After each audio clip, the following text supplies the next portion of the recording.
So good afternoon, everyone. Thanks, Danny, for the intro. So my name is Bruce Knight. I'm a cloud solutions specialist at Bytes. And so today I'm going to be talking to you a little bit around some of the security solutions as part of the Microsoft 365 suite of products. So we'll start off with some of the components around identity and device management. So look at things like Azure AD, Conditional Access, MFA, and Endpoint Manager. And then we'll move on to some of the threat protection solutions. So everything in the Microsoft 365 Defender suite of products. And so in both of these areas, there's actually been a couple of changes, especially around the naming conventions. So hopefully be able to clear some of that up as well as part of the slides that I'll run through. But hoping to run through a couple of slides and then jump into some more sort of demo components. So it will be a fairly technical session, and so if you haven't seen some of these solutions before, you'll be able to get a look at how they could work and potentially maybe pick up a few tips and tricks along the way in terms of how to set up and configure some of these components. So we'll jump through the slide deck, and then at the end of the slide deck I'll go into a couple of demos. And that'll lead us up into hopefully 15 minutes before 4 o'clock, where we'll have a Q&A session, as mentioned by Danny, covered by myself and Saj, who I believe delivered a webinar for a couple of weeks back around some of the Office 365 components. So with that, I'm going to jump into the first part. So we'll start off with identity and device management. And so obviously, securing identities is a core component to Microsoft 365 security solutions, as well as device management and security. And so a big part of that is Microsoft Endpoint Manager. And so this used to be the Intune console, and then about a year ago, I think just around about Ignite 2019, they announced Microsoft Endpoint Manager, this new unified admin console that's really there to give you visibility across all your devices. So not just devices that are managed over the internet with Intune, but also on-premise domain joined devices that you have already set up and managed by a configuration manager, or previously SSEM, which now Microsoft Endpoint Configuration Manager. And then also if you set up co-management and cloud attached your environments, so having devices enrolled in Intune, then also with the configuration manager agent on it as well. And so then when you jump into Microsoft Endpoint Manager, you'll be able to get visibility across all your entire estate, regardless of platform and whether or not it's managed on-prem or via the internet. And so this gives you a lot more flexibility, and especially as you potentially have customers that have employees that are working from home, and so being able to pivot across from config manager into Intune to manage different components and workloads, so that while users are working from home, you might potentially do Windows updates and deploy some apps and look at managing those devices through the Intune over the internet. And then you can also then still have the flexibility to move specific workloads back through configuration management using co-management in Microsoft Endpoint Manager. So we'll jump into a little more of the details with the demo, and so hopefully you'll be able to pick up a little bit more around that. But I mean, the whole idea of Microsoft Endpoint Manager is to give you that flexibility to manage all of your devices, so across the estate as mentioned, but also mobile devices, PC, Mac, and then also apps and application management as well. So being able to deploy and manage apps, and also to create application protection policies to manage and protect those apps on those endpoints. And so having that joined up approach with a unified portal should hopefully be able to give you the visibility or your customers the visibility they need to manage all the devices, manage updates, policies, patching, and then the idea here, I guess, is to eventually move away from on-prem GPOs and pull that into configuration profiles with Intune or Microsoft Endpoint Manager. But key, I guess, first of all, is getting those devices into Microsoft Endpoint Manager. And so there's a number of ways of doing this. I think preferred method these days is probably, due to the current situation, is to leverage as much zero-touch provisioning capabilities as possible. So, on the Windows platform, Windows Autopilot's been out for quite some time now, and so having that ability to purchase device from a reseller and send that straight to your customers, or however you want to manage your devices with your customers, but being able to ship that directly to a customer, get them to turn that on out the box. They have all those security and configuration profiles pushed down to that device. All the apps that they need to get their work done on a day-to-day basis will get set up and configured and ready to go for them. So Windows Autopilot is a great way to sort of I guess cut out that whole need for being able to, or needing to have that device first delivered into the IT help desk, get them to set it up and configure it, and then deliver it to the end user. You can go straight to the end user with Windows Autopilot. And then there's similar sort of zero-touch provisioning capabilities throughout the rest of the platforms as well. So with Apple Business Manager, there's automated device enrollment, and similarly, you can also have those serial numbers uploaded into the portal and synced across, so that when your users or those users get their devices, they turn it on and can go through that provisioning experience, get the device enrolled into Intune, and have it managed. And then with Android, there's Android Enterprise Zero Touch or Samsung Knox Mobile Enrollment. So lots of capabilities here. But the key here is getting those devices enrolled into Intune and managed, so that you can push down the security and configuration profiles and policies to those end devices, as well as the apps. The great thing about Microsoft Endpoint Manager is that it gives you that flexibility, I guess, from a mobile management perspective. So on the left hand side, you have the traditional MDM capabilities. So enroll that device into Microsoft Endpoint Manager, have it fully managed, set up and configure the device, restrict the settings that you want restricted or the features, but you manage that entire device. And so if something happens, you can remote wipe it.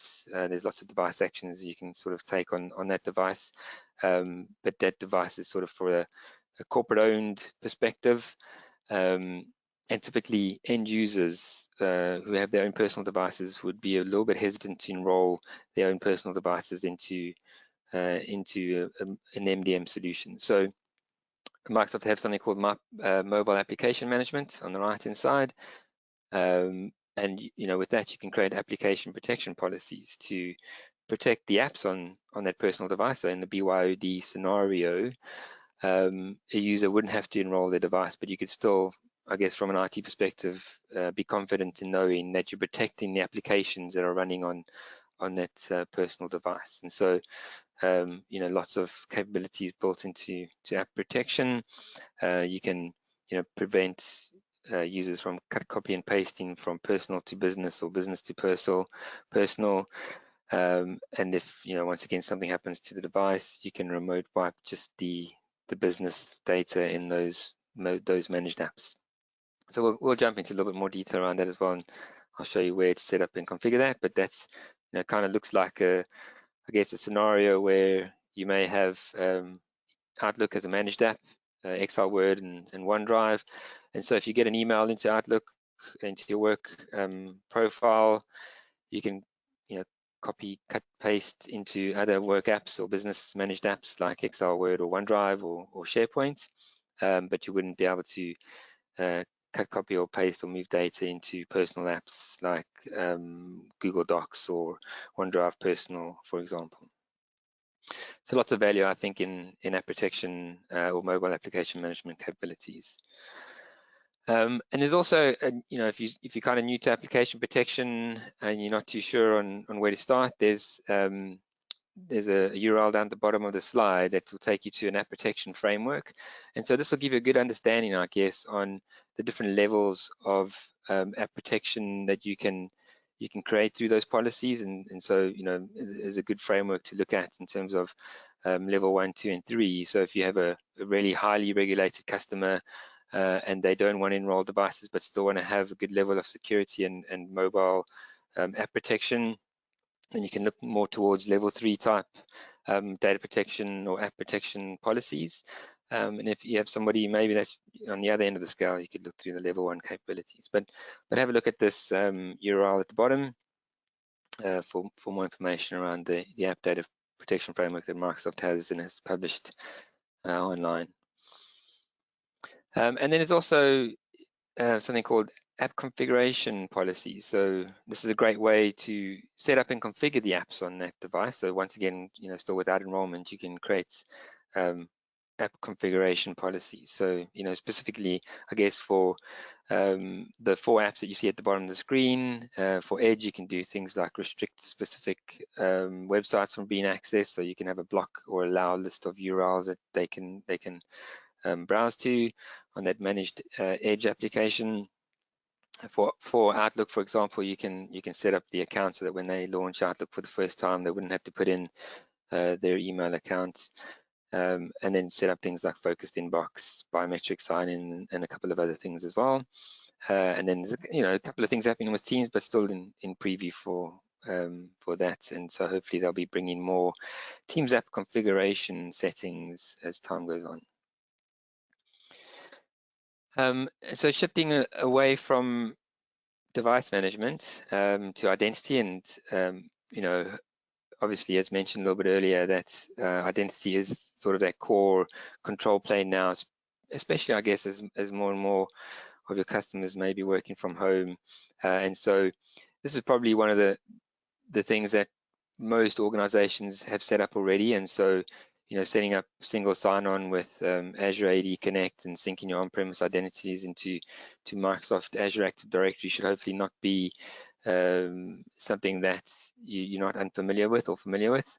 And so this is, I guess, the entry point to getting the functionality and features out of Azure Active Directory. And so from an end user perspective, it's much easier. They don't have to remember multiple passwords to log into the different apps in Office 365 or other apps that are connected in third-party apps or SaaS applications. So once you have identities synced into Azure Active Directory, you can also connect other third-party SaaS apps. So things like Salesforce, ServiceNow, Zoom. There's literally hundreds of different enterprise apps that can be connected through the enterprise app gallery in the portal, the Azure portal, and then also other third-party SaaS applications, custom applications. As long as they support things like SAML, you can bring those in as well.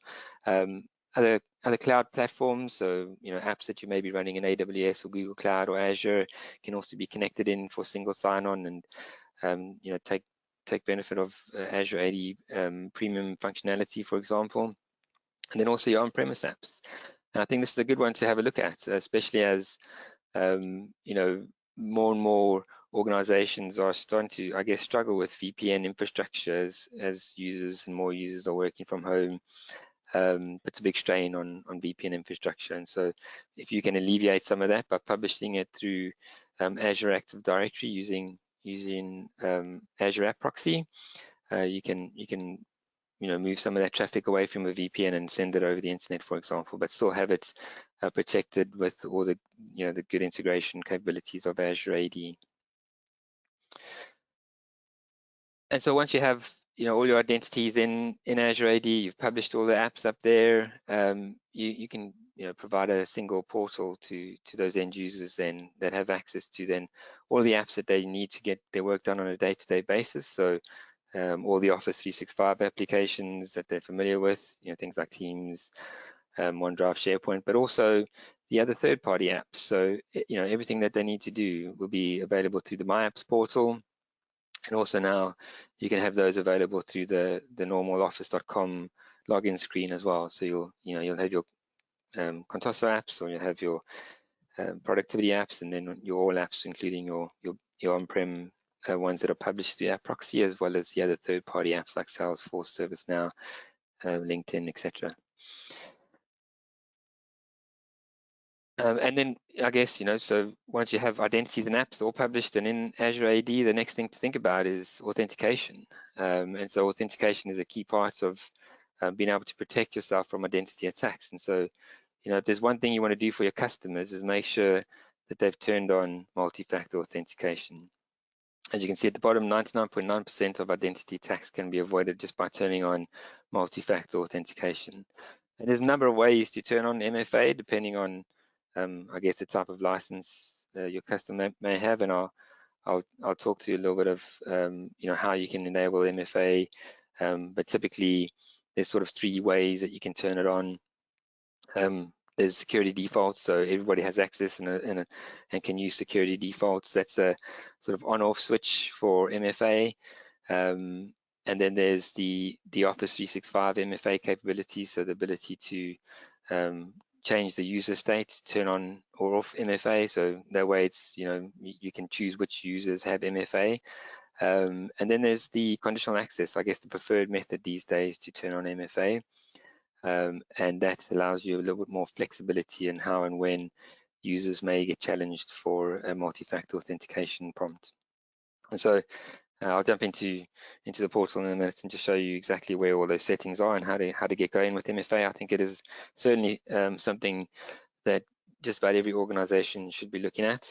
But once you've turned on and users are registered for MFA, there's multiple different methods they can use to verify or have that 2-factor authentication. Obviously Microsoft Authenticator, the preferred method there, but you can also use things like SMS, voice, hard tokens, FIDO2 security keys, push notifications, etc. And I guess one of the probably easier ways to limit some of that friction, I guess, to adopt MFA is to leverage things like conditional access, for example. So a little bit more challenging, I guess, in today's times, but there's still ways you can, I guess, enable conditional access policies to limit the amount of MFA challenges an end user may receive. And as you can see, there's different signals that you can leverage as part of your conditional access policies. Instead of using, I guess, most organizations typically used location settings. So if they were in the office, they wouldn't get challenged or prompted for MFA. But when they're working from home, they may have done that. But now that most people are working from home, that may be causing a bit of friction, I guess, with end users, especially if you're new to MFA and want users to adopt it. And so you might want to start looking at other signals to leverage to mitigate some of that. So start thinking about, if you're managing devices with Intune, look at device compliance as one of the levers to grant access into Office 365 applications. And we'll have a look into conditional access policies in a little bit more detail as well. And so that's sort of the identity and device management components. And as mentioned, just a couple of slides in the beginning to set the scene, but we'll go into a lot more detail in all of those components through the demos as well. So the next piece we'll have a look at will be Microsoft 365 Defender. And so that's the new name, I guess, for Microsoft Threat Protection solutions. And so fairly recently, Microsoft made a lot of name changes to this area. And so I just wanted to take a little bit of time to maybe explain some of that before we jumped into the individual components. But if we take a step back, you'll see across all these solutions, so end user computing solutions, you see towards the left-hand side of the attack kill chain, all the way across to the right with infrastructure, Microsoft's name for their, I guess, new extended detection and response capabilities is Microsoft Defender. And then as part of Microsoft Defender, there's Microsoft 365 Defender. So all these sort of end user computing components as part of the M365 suite. It's called Microsoft 365 Defender, formerly Microsoft Threat Protection. And that includes capabilities like Defender for Office 365 to protect in the from the email attack vector, as well as apps in Office 365 and things like OneDrive and Teams. And then as you move across onto the endpoints, there's Defender for Endpoints, formerly also known as Microsoft Defender ATP. So that's also a name change there. And then as you look across to identity, when a user account may get compromised and there's some lateral movement, that's now taken care of. by Defender for Identities, which was previously called Azure Advanced Threat Protection. And then as we move up across into MCAS, no change there from a Microsoft Cloud App Security perspective. But we'll jump into each one of these components into a little bit more detail as mentioned. And then lastly, as we look across to infrastructure, there's Azure Defender, which is formerly called Azure Security Center. So, looking at securing your, virtual machines, containers, app services, and other capabilities in the cloud. And both of those components, Azure Defender and Microsoft 365 Defender, can be plugged into Microsoft's cloud theme called Azure Sentinel. You can then also plug in third-party solutions into that. Then obviously other clouds can also be plugged into Azure Sentinel. But what all these can then take advantage of is that Microsoft Intelligent Layer. So, Microsoft has this huge breadth of signal available to them. I heard a pretty staggering statistic the other day. So in 2019, I think they had analyzed somewhere around 300 billion user activities. And so all those signals that, they kind of reason over and leverage them in the products that you see in front of you today. But, that's up from 2019 to 2020. And now they're somewhere in the region of 1 trillion user activities analyzed. And as mentioned, they take all that signal, they reason over it, they use machine learning models, and so they sort of understand the anatomy of attack, I guess, and then allow you to leverage that intelligence in the solutions across the Microsoft Security suite of products.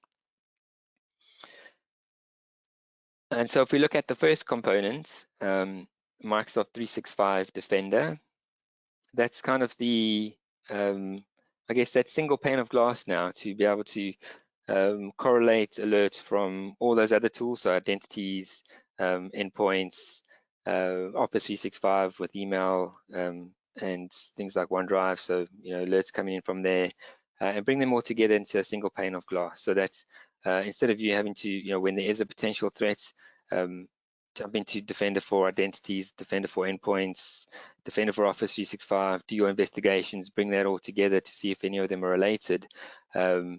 The new sort of Defender for Microsoft 365 Defender dashboard will be able to do all that for you. So across the different sources, take those alerts and correlate them into a single incident for you to investigate, making it a lot easier to be able to find potential threats. And so, as mentioned, there's a couple of, I guess, one or two things just to have a look at in here, and I'll jump into that as well to turn it on. But if your customers have any of the sort of E5 security suite of products, you can turn on the single or unified dashboard in security.microsoft.com to start to take advantage of this capability, and then being able to then hunt across the different sources from a single pane of glass. And the idea here is eventually that those other dashboards, Defender for Identities and Endpoints and 365, will kind of all fall away, and everything will be done through the single dashboard. So right now it's visibility, incidents, alerts, and eventually you'll be able to even drill down into the detail instead of having to jump out into the other dashboards as well. And so as we look at email protection, so I think most of attacks probably these days start with the email attack vector, and so that's a pretty important one. And I think probably one of the easier ones to set up and configure. Literally, you could have this up and running in your customers' environments by setting up 3 policies. And so, the 3 main components to Defender for Office 365 is safe attachments. So, taking those attachments as they come in through email, and then moving those off into a sandbox environment to then detonate them to see if there's any malicious code running on those. And then also look at, across OneDrive and Teams as well. So the great thing about Defender for Office 365 is that it's not just looking at email as an attack vector, but if there is something happening in OneDrive or SharePoint or Teams, it'll also scan attachments, URLs pointing to attachments in those platforms as well. So, as mentioned, first one, safe attachments, setting those up and one policy to set up and configure, and you can scope that down. So depending on the types of licenses, you may have to scope it to specific users if not everybody has an E5 or ATP license. The next one would be safe links. So, I guess protecting from phishing attacks, safe wrapping URLs as they come in to the environment. And so when a user clicks on that link, it'll check it against any known malicious sites. And once again, across platform here as well, safe links come to Teams. I think it's in preview at the moment, but then also in documents in Office. So if there's a link in Word or Excel, for example, can also be protected across the safe links capability. And the last one is the anti-phishing policies. So the ability to have user and domain impersonation protection turned on. So, I guess in a lot of instances, there may be somebody trying to impersonate a domain just by changing one or two letters or subtle changes to the domain. And it's a great way, I guess, to try and get in and impersonate a user. But with these capabilities, it'll, you can have the end user capability there, so they can see straight away that's been impersonated. So by the kind of mail tips that pop up in the mail, and then also being able to leverage something like the attack simulator capabilities built into Defender for Office 365. And so when they initially launched Attack Simulator, I think there was somewhere around 4 campaigns available to leverage, and they've recently updated that now. I think there's somewhere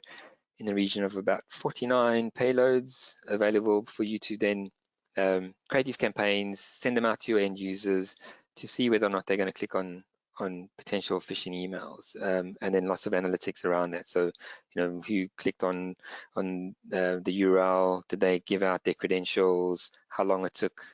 So all the statistics start to roll in once you launch the campaign, and then you can also dovetail that with some end user training, and so you can then either customize the end user training for those users or just provide them with the Microsoft recommended training capabilities. So lots of new features built into Attack Simulator. As we move across to the endpoints, we'll have a look at Defender for Microsoft Defender for Endpoints, and so lots of great capability built in here. I guess originally when Defender for Endpoints was launched, it was protecting just Windows 10 endpoints, and then they've sort of added to that. So it was Windows Defender, Advanced Threat Protection, and then they started protecting other devices or OSs, and Windows 7 came in.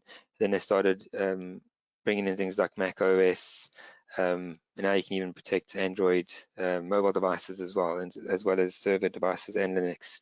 So lots of new capabilities rebranded to Defender for Endpoint.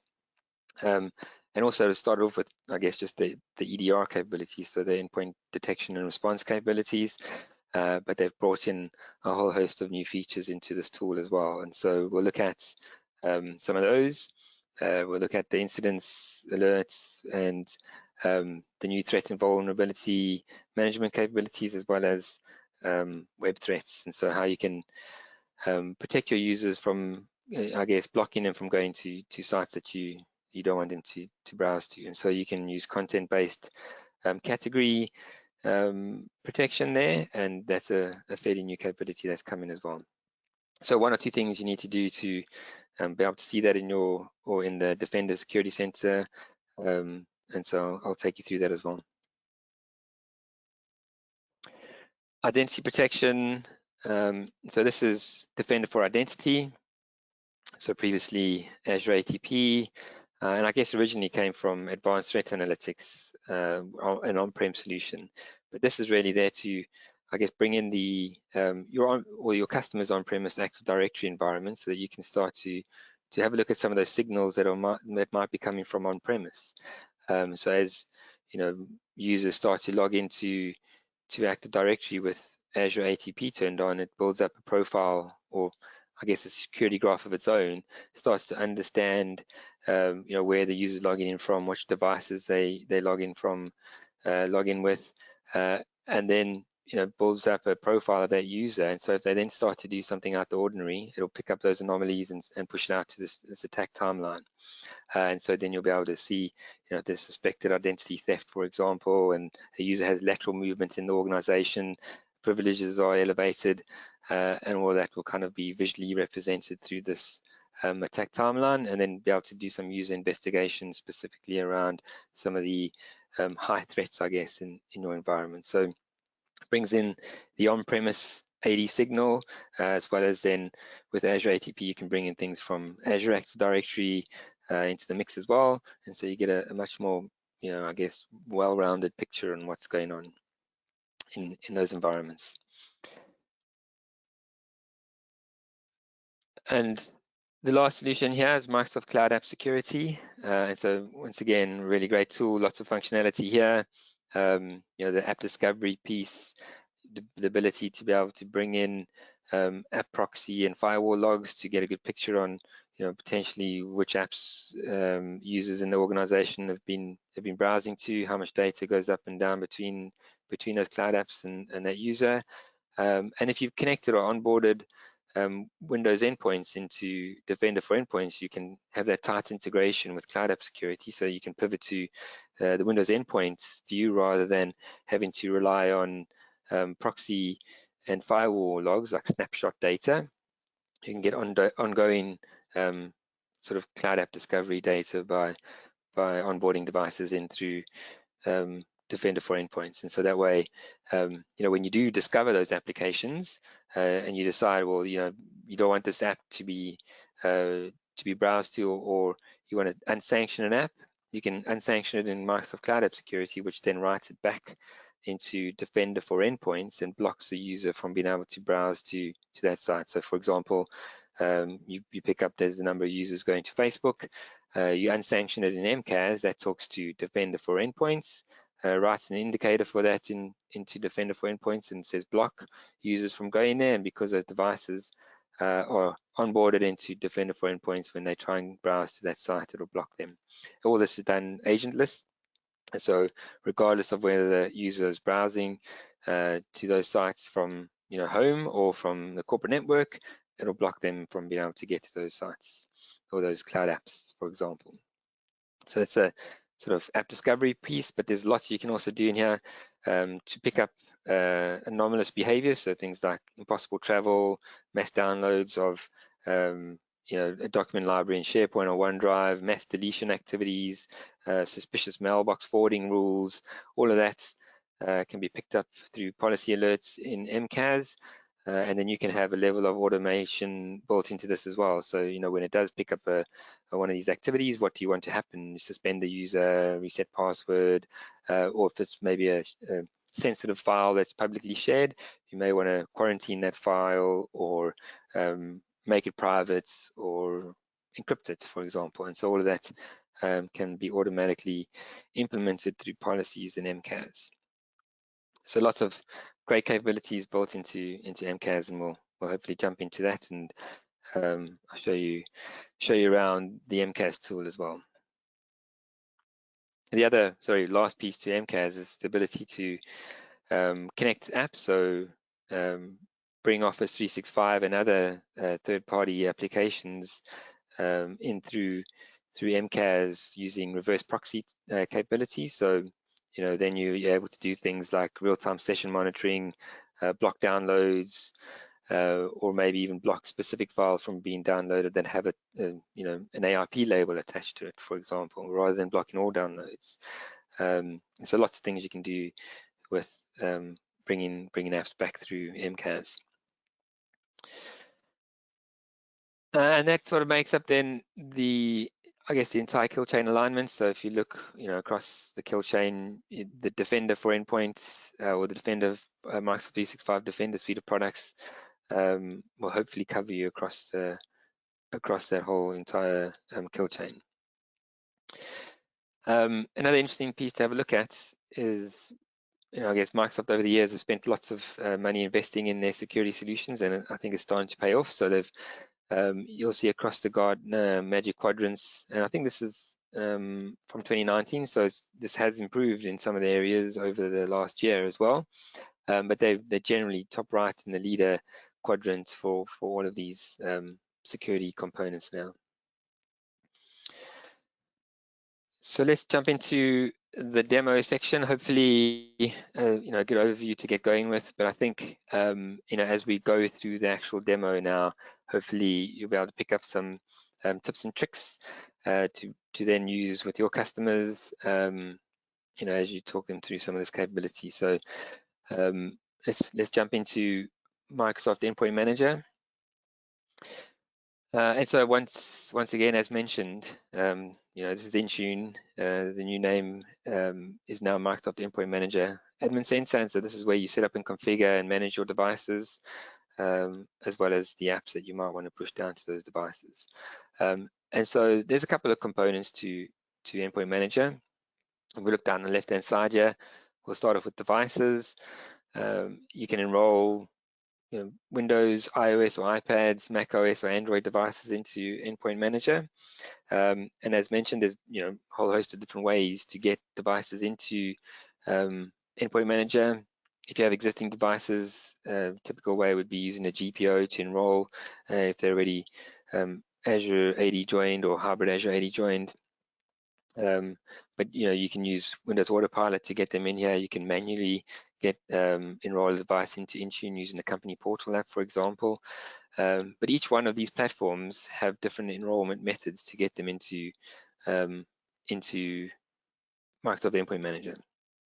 So in the case of iOS or Android, depending on the enrollment method you use, you may have more or less functionality or capability to manage those devices. So it'd be worthwhile looking at the delta between the different enrollment methods and then deciding which way is the best for the organization that you look after.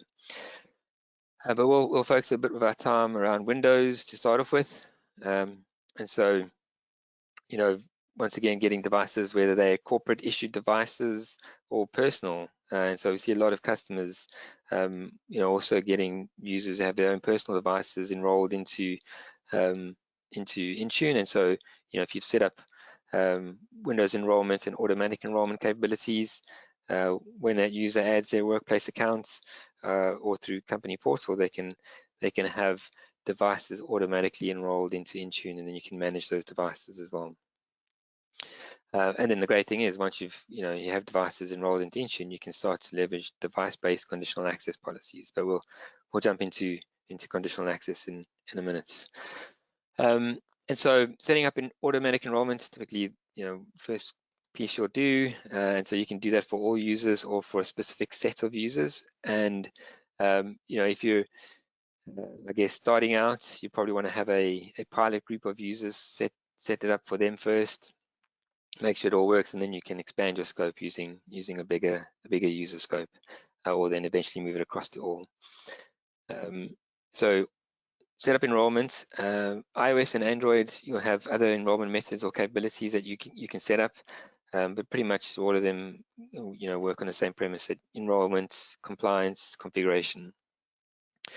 If you're looking to set up Windows Autopilot, this is where you do it as well.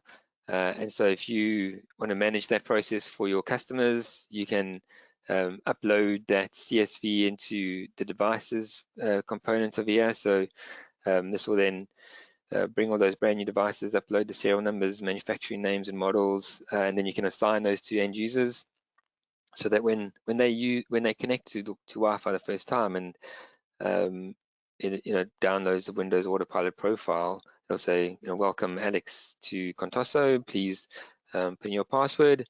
They'll put in their password, and then it'll start to download the configuration profiles, applications, and everything else you've set up. So devices, key place to upload those Autopilot devices in there. If you have existing devices and you want to bring them in, you can target those with deployment profiles or grab the hashes using a PowerShell script. The key thing is to get them showing up into devices, and once they're in here, you can attach them to an Autopilot profile. And so in here, this is where you create your Autopilot profile, and there's different profiles you might want to create here. This is the setting that I mentioned that you can target for existing devices to bring that into devices so that you can see them and manage them through Autopilot. So that'll be for existing devices. But if you wanted to set up new profiles, Azure AD joined or hybrid Azure AD joined. The great thing is now with hybrid Azure AD joined, so typically this would have to have line of sight of an on-premise domain controller, and so that was always a bit of a blocker for most customers. But fairly recently, they've added the skip AD connectivity check, so that allows you, I guess, to do that offline domain joining profile, so through configuration profiles, and the connector that you need to deploy. But then, if you have a VPN solution that supports connection pre-login screen, it will then check to see that that device has been domain joined and the autopilot process can finish now. So, especially in the work from home scenarios, I guess, and where users aren't hitting your corporate network, this skip AD connectivity check is a great option to still be able to hybrid join devices, so on-premise AD as well as Azure AD joined, but still shipping that device straight to the end user. So worthwhile to look into that if you haven't seen that new capability. Or if you want, you can still go through white glove process where maybe you take delivery of the device first, make sure that device turned on, all the configuration profiles and settings and apps gets deployed first, and once you've done this white glove process, box it up again and then ship it to your end customer, so that when they get it, they don't have to wait for that to happen first before they get into the login screen. So I guess a nice value add service you can set up with white glove. So if we go back to the Windows, that connector for Azure Active Directory just sort of helps with the on-prem AD joining piece that I mentioned as part of your autopilot profile. And so that's something that needs to be deployed on premise and talks to the domain controller to be able to domain join devices. The next thing you'd have a look at would be compliance policies. And so compliance policy is sort of a baseline policy that you set up and configure. That's like a set of minimum requirements that you want devices to meet. And so that could be things like needs to have AV, needs to have BitLocker turned on, needs to be a specific version of software. And so, once you've then evaluated devices against this policy, it'll either be compliant or not compliant. And so lots of different settings you can play around with here to benchmark devices against. But this will be, you'll see once you set up a compliance policy, that devices will show up here with either compliant or not compliant. And so that all works against the compliance policy that you've set up. But then once you have this reporting in here, you can leverage this compliance status for device-based conditional access policy. So you can say things like, if this device is not compliant, then don't allow access to services in Office 365, for example. So great to leverage this. So, good using conditional access, but also great for reporting purposes to understand which devices meet the minimum requirements that you're comfortable with to get access to information in Office 365 or other third-party connected apps in Azure AD. The next part you'll look at is setting up configuration profiles. And so in here, there's a whole host of things you can set up and create and configure. And so that's to manage device settings, restrictions, features. There's also thousands of administrative templates that you can configure. And so those are kind of like, I guess, ADMX templates that you might use for GPOs. But a whole host of things you can do in there. And so really common typical ones are things like being able to move known folders to OneDrive, for example. So if you want to suddenly move those, I guess, the desktop folder, My Documents and Pictures folder into OneDrive in the background, so that it's not interrupting the user's flow, you can create a configuration profile using an administrative profile in here, one administrative template, and set that up and configure it and assign that to a set of users, and they will then start to set up and configure OneDrive sync agent to do that for them. And so, lots you can do in here and set up and configure. I guess the key thing here is to have a look at, what are your customers doing today with GPO? Can any of that be replicated across into configuration profiles? Because GPO often, is a slow way to set up and configure devices. And so if you can move it across to config profiles, it will also allow you to do more across the internet rather than have those devices connect on VPN. So, set up and configure a bit like a, even Windows Defender for endpoints can be configured through configuration profiles. So we'll have a look at that as well. The other components to look at is managing updates. And so, once again, in today's times, if your customers are using WSUS or Config Manager, users have to connect to VPN to get their updates, and so once again putting huge strain on VPN infrastructure. Why not move that across to Windows 10 update rings in Endpoint Manager, and configure and set up those Windows Update for business settings using this capability here. And so you can create a profile. Typically you might have different rings in here, one for early adopters, so those users that are going to get the updates straight away when they come out. Then maybe a bigger ring of users that you defer updates, quality and feature updates for a week, 2 weeks, depending on what you're comfortable with. And so that you can stagger out the updates and the rolling updates into that organization. So lots you can set up and configure in Windows Updates, and there's some new reporting capabilities coming back in this as well. So it's getting better and better over time. But you can choose a channel that they need to be a part of, whether or not you want to have product updates as well as drivers. Then you set your deferral periods, active hours. You can gray out the options to check for updates so that the end user can't keep clicking on that check updates, or they can't pause updates.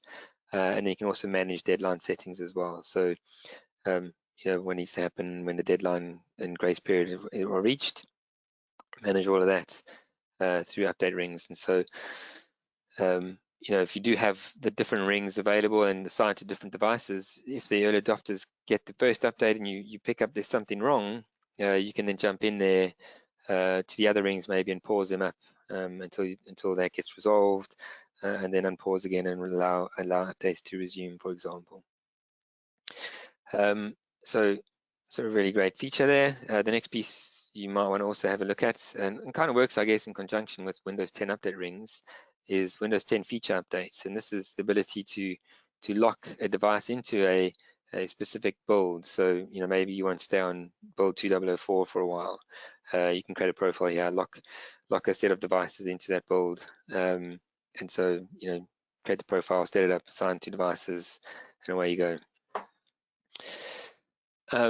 So lots of great capabilities there for Windows, and I guess I'm not going to go into detail with iOS and Android. We don't unfortunately have enough time to cover every platform here, but much the same with iOS and Android. Enroll the device, set compliance policy, configuration profiles, and then eventually you'd want to have a look at apps, and we'll have a look at apps in as well.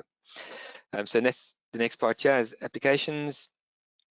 And so if we look at, once again, from a Windows perspective, lots happening here, and a great way to be able to deploy apps to end users and devices. Once again, nice to be able to deploy these apps to users no matter where they are or where they're connecting from, as long as they're connected to the internet. You can use Company Portal for self-service of apps as well. So either push it out as a required app and make it mandatory to install on that device, or make it just available for end users to install through self-serve capabilities. And so, if they need a third-party app installed, then you can just point them to the Company Portal app and they can jump in there and install it themselves. But lots of different app types supported through the Windows platform. Obviously, the store apps, Microsoft 365 apps, and Office suites of products. And so actually, it's really quite a great way to set up and configure using Endpoint Manager to deploy Office 365 Pro Plus or Microsoft Apps for Enterprise. The nice thing about this is got a nice sort of wizard to design and set up and configure your deployment. So you can use a configuration designer, decide which apps you want to deploy. So maybe you want to not install every app, decide whether it's 32 or 64, choose the update channel. If there's old versions of Office, you might want to have those removed, so you can include that in part of the build. Share computer activation, accept the software license term on behalf of users, go through the next, and then you assign it to a set of users or devices. And so add a group in there, go next, review, create, and then when the user then syncs in again, or if it's through Windows Autopilot, it will then deploy the Office suite to the end user. But it's not just Microsoft apps that can be deployed through Intune or Microsoft Endpoint Manager. For example, I've set up a Win32 app, so WinRAR. So you can pretty much take any application, package it up, and deploy it through Windows or Microsoft Endpoint Manager. Obviously, with exe type files like WinRAR, there's a tool that you can download that you then use to package up that exe file and any other required folders, for example, and then you set up and configure the command line switches. So as long as that app can be installed silently, with typically it's a /s or quiet, or each app kind of has its own way to do installations. But as long as you can do this quietly, so you can test that by first opening up a command prompt, running that command and making sure it installs without any user prompts. You can package it up using that tool. It creates it as an Intune Wim file that you then upload into here, and then you put in the parameters, the detection policies or rules. So which registry keys they need to look for to make sure that we can detect that it's installed or not installed, and then you assign it to devices either required or make it available. And so that's a great way to pretty much package up and deploy any app to endpoints. And the same, I guess, goes for apps on the other platforms as well. So if you look across iOS and Android, with iOS you can use Company Portal to install apps or make it mandatory and required, and it'll push the apps to those devices. With Android, it uses for Android Enterprise, uses the managed Google Play Store, and so you can then decide which apps are available to install through the managed Google Play Store, or you assign it as required and it will push to that device.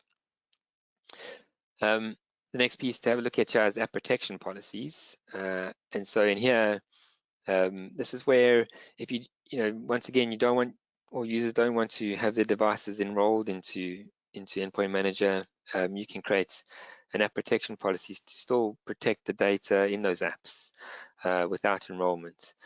And so if you click on to create a policy for Android or iOS, give it a name, so it could like DLP for iOS. In here, you decide which device types to target, and so as mentioned, you can do this for managed or unmanaged. And so, typically, if you have a managed device, you wouldn't also need to have an app protection policy protecting the apps on that device because you're managing the entire device. But in some instances, some customers still like to use app protection policies as well as on managed and on unmanaged devices. But you may just choose unmanaged devices or both. It depends on, I guess, how you're setting this up. You select the apps that you want these app protection policies to apply to. And so you can start to choose, I guess, the apps that you want to apply app protection to. So you could select them all the Microsoft apps they're using and that are managed, I guess. And then you have some data protection capabilities built into these policies. So you can do things like block upload to iTunes or iCloud. And so typically most organizations would do that. Send org data to other apps. This is where you probably don't mind other managed apps being able to get organizational data. So, data flowing from managed app to managed app, that's generally okay. But you can exempt some apps if you want. Save copies of org data. So this is where you probably want to block that, but allow users to save to SharePoint and OneDrive for Business, and maybe not local storage. So, for example, you get an email with an attachment. You want to save that into OneDrive or SharePoint, that's fine. But if you wanted to save it to the local device, then you'd be blocked from doing that. Receive data from other apps. This probably most organizations, once again, either policy managed apps is fine, or most of the times actually it's not a problem to receive data in from any app, because the concern here is data flowing outside of the managed apps, not coming in, and so it depends on how you want to manage that, but it's up to you. So normally organizations don't mind data coming in, it's data going out that's a problem. And so here you can also look at things like restrict, copy and paste between apps, and this is where you probably want to do policy managed with paste in. So you can copy, maybe you get a text message and you want to copy some information out of that into your corporate email to send to somebody, that's fine. But if you wanted to copy some information from that corporate email into a text message, you'd be blocked from doing that. And so encryption, good one to turn on. The rest of the settings are allow, but then if we move on to the next section for access requirements, so here is where you start to set up things like the PIN type, numerical passcode, how many, the PIN length. And so all these settings, I don't know if you recall, one of the My App Protection slides is that there's an app protection framework that Microsoft have published level 1, 2, and 3.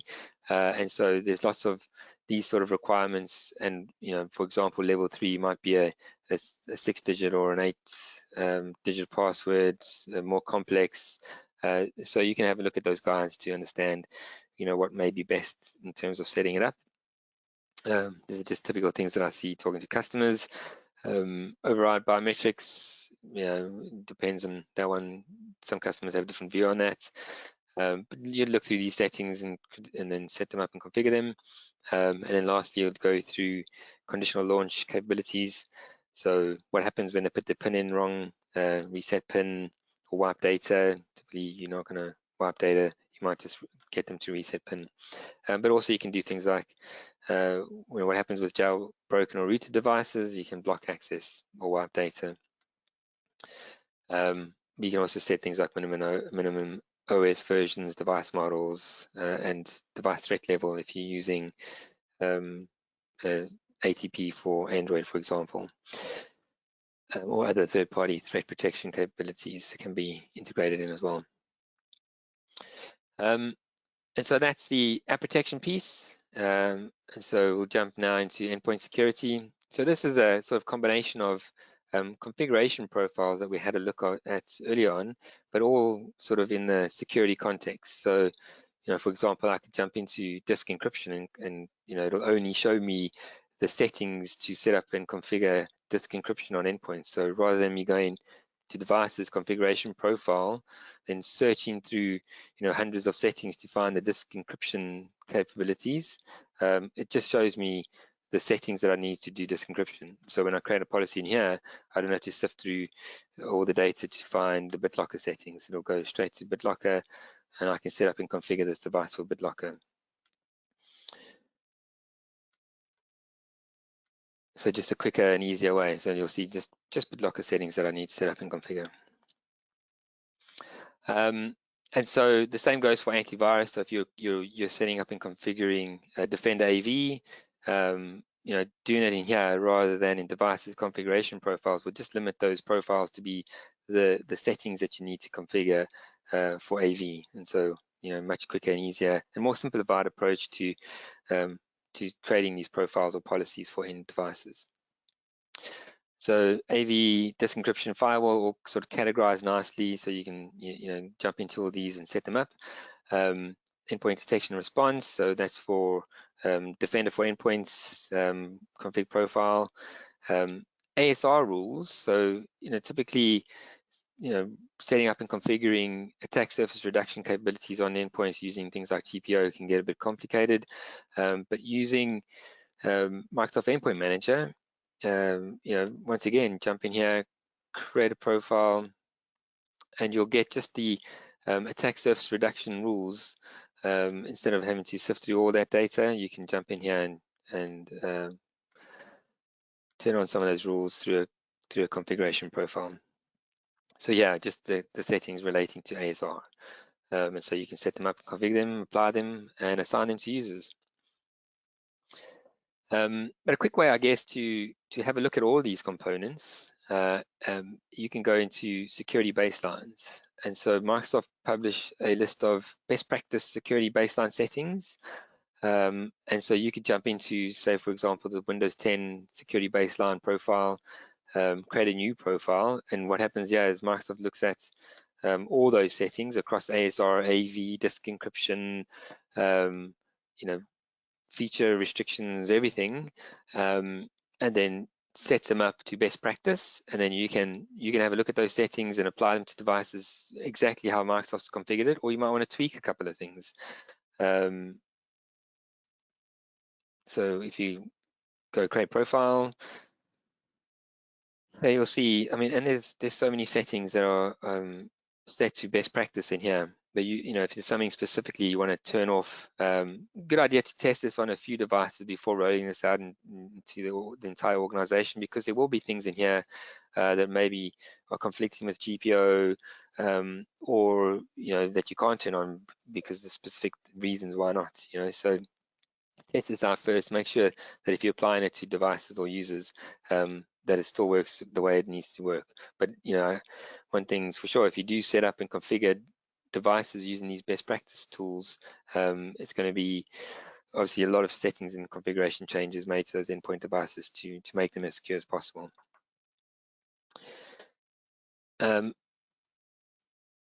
So something to have a look at, but don't just turn on blindly. Make sure that it works in the customer's environment first before going and deploying the security baseline. And the same goes then across the different capabilities in here. The nice thing as well is, then when I get into the Defender for Endpoints piece, is this ability to set up and configure Microsoft Defender ATP. And so you literally flick on a few switches here, and you can then start to onboard endpoint devices into Defender for endpoints. And so a nice easy way to set up and configure it, and then also have that integration with Intune, so that maybe if there's a vulnerability identified in Defender for Endpoints and somebody flags it up in there, you'll get pushed a security task in here. So maybe there's an old version of an app that's a known vulnerability, so there's a CVE against that. Somebody logs that in Defender for Endpoints. The Intune guy then picks it up, and they can then look at the information they need to then update Notepad++ to the latest version. And so it'll give them some advice and guidance on how to do that, and then they can update the package and install the old one and install the latest version. So great tight integration with Defender ATP with Microsoft Endpoint Manager. So certainly something to look into. The other lots of new reports that have come in over the last couple of months, and so things like group policy analytics. So if you are starting to look at how you can move those GPOs from on-prem into configuration profiles, you can jump in here and go to group policy analytics preview, upload and import your GPOs, check to see if they're compatible with configuration profiles. And so once you've uploaded them in here, they'll give you some more information about those GPOs and whether or not you can bring them across. So just to start looking at that, but there's also some new reports. These are still in preview, so not all of them may work as desired just yet, but certainly it's good to see that they're bringing in a whole host of new reports into Microsoft Endpoint Manager. Antivirus reports, so you can have a look at all the devices, if there's any malware found in them, scans pending, reboots pending, so lots of information from an AV perspective. and then a great new one called Endpoint Analytics as well. And so this gives you some good statistics around the devices, how long they take to boot up, so performance, startup performance, how long it takes to get from, that sort of, you turn it on to get to the sign-in screen, to get to responsive desktop. So that's when, the CPU finally calms down to acceptable levels. And, that's, I guess, what they mean by responsive desktop. But then you can start to sort of look at these analytics, and as you move, I guess, group policies across from GPO into config profiles, hopefully that time will drop down, the performance of devices will improve, and then you can also have a look at different reports based on model, device performance, startup process. They also recommend some proactive remediations and recommended software to improve performance scores. You also have a look individually at devices, and they're all up performance score. So if I jumped into a specific device, for example, I could go and have a look at the user experience score, user experience statistics for that device. And so here I can see over the last couple of days the boot histories. Here I can see it obviously took a bit longer because there was a feature update being applied. Look at sign-in history across the last couple of days as well. And so some good statistics to just pick up for specific devices, or all up against the entire organization and all devices enrolled into this. So some good reporting and analytics coming into endpoint analytics to have a look at.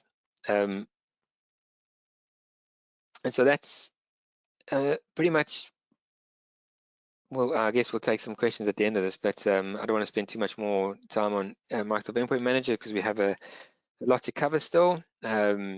So we'll move off Endpoint Manager, but as you can see, enroll devices, create compliance policies, configuration profiles, look at doing updates for Windows 10, and then look at the endpoint security capabilities in here. And also a great tool to then leverage to deploy Microsoft Defender for endpoints. So let's move away from devices into identity, and so let's quickly talk around multi-factor authentication. And so as mentioned early on in the slides, there's different ways to enable MFA, and it's one of those things that you want to at least try and convince your customers to turn on. And so I guess if the customer doesn't have I guess EMS or Azure ATP 1, probably the recommended way to turn on MFA now is to use security defaults. So a bit better than the old on-off switch in Microsoft or Office 365 in terms of, if you turn on security defaults, it enables multi-factor authentication for all admins and all users. It also enables a registration policy, so it's an interactive registration policy. So when a user then signs in the next time, they'll get a message saying you have 14 days to register for MFA, and then they've got a period of which they can still access resources until they register. And then also creates a policy to block legacy authentication. And so typically those are things that you could only get through with conditional access. And so lots of pretty good features that you can enable and turn on using security defaults. I guess the only drawback is that security defaults is an on-off switch, right? And so if you go to Azure Active Directory, you go to Properties, Manage Security Defaults, it's yes or no. And so you turn it on, yes, that's all users and admin accounts are going to be protected for MFA. It's not a bad thing. But there may be, especially if a user or a customer of yours is still using legacy authentication, you don't want to turn this on because it's going to block legacy auth as well. And I mean, it is a good idea to block legacy auth, but you might want to first look at what is being authenticated into Azure AD as legacy auth first, to make sure that you've remediated all that and gotten rid of that legacy auth, and then turn this on. And so the only account that doesn't get turned on is the Azure AD Connect account, that service accounts. But other than that, everything else gets MFA turned on and legacy auth blocked. And I'll go into a little bit more on how you can check for legacy authentication when we get to conditional access. that's a free way, I guess, and everybody has eligibility for security defaults. And then there's the, I guess, the other free way for global admins. You can turn on, if you don't have Azure ADP 1 or an Office 365 SKU, you can turn on MFA for global admins using the multi-factor authentication by changing the user state. And then also, if you have MFA for Office 365, you can do it this way as well. So that's just by jumping into this portal and then managing a list of users and turning them on. So enabling MFA on a user, the next time they then log into any service in Office 365, they'll be asked to register, and once they've registered, it'll go from enabled to enforced. So disabled to enabled and then enforced. And once it's enforced, that user's got MFA turned on. And so if I look, I think I've got one user enforced, so Ligu there has it enforced. And so I mean, Microsoft refer to this now as legacy MFA. You can still set up in here some server settings so that you can use trusted IPs so that users don't get challenged or prompted when they come in from a range of IP addresses that you deem as trusted. And so then, you could turn on the per user authentication method, but then still have a list of skip multi-factor authentication for requests coming in from these locations to at least alleviate some of those MFA challenges for users. And then different verification methods available: call to phone, text message, notification, or verification code. The one thing to note though is if you do turn on using security defaults, the only verification method that can be used is the Authenticator app. So you can't use text message or call to phone, for example. And then the final way, and I guess the recommended way, but it does require users to have Azure ADP 1 at a minimum, is to use conditional access policies to enable MFA and to require MFA. And so if we jump into conditional access, so we go back to Azure AD, let's have a look at security, and we can go into conditional access. There's a number of, I guess, recommended best practice conditional access policies to create and set up for customers. Starting off with, require MFA. And so as mentioned, conditional access is a way to enable MFA for end users. So then regardless of the, whether that in the end user state is set to disabled, if you've turned on MFA or, created a conditional access policy that requires MFA, when that user then logs into one of the cloud apps that are covered by this policy, they'll be asked to register. They'll have to register for MFA, and then they'll be challenged or prompted for MFA when they access the apps that you've configured as part of this policy. So it has no bearing then on that per user state change. And so this way, then at least you have a lot of sort of capabilities to fine-tune your policies to enable MFA. So, when you set a conditional access policy, you assign it to users. It can be all users, and then you can exclude specific roles. So maybe you'll have a break glass account in this instance that you want to exclude from MFA. So you could, select a specific user or a role type, or, a guest user, for example. But typically you'd want to include all users. Or cloud apps would be included in this for MFA generally, unless there's a specific reason why you wanted to exclude an app or only make it specific to some apps. You do that. In conditions, as mentioned, so a lot of very common one was to exclude specific locations from these MFA rules. And so in conditional access, you'd then say, apply this condition for any location except for when they come in from one of your trusted locations. And so that worked really well when you had all your, all the users logging in from a specific location. Whereas now, everybody's IP address changing all the time. They're working from home, and so using a trusted IP range or location is not going to be an effective way to manage that. And also, it's hard to trust end users' IPs because you don't know how secure they are. So probably not as effective in today's world. but still might want to consider this for when users go back to the office. So look as part of your conditions. And then you may also have maybe a different policy that applies to different platforms. So you might exclude Android and iOS and Mac OS on this one, and have different policies for that. You can exclude specific platforms if you want to as part of your MFA, because I've got a different one that applies to mobile devices, a different conditional access policy. And then lastly, you look at access controls here, and that's where you'd say, grant access, but require multi-factor authentication.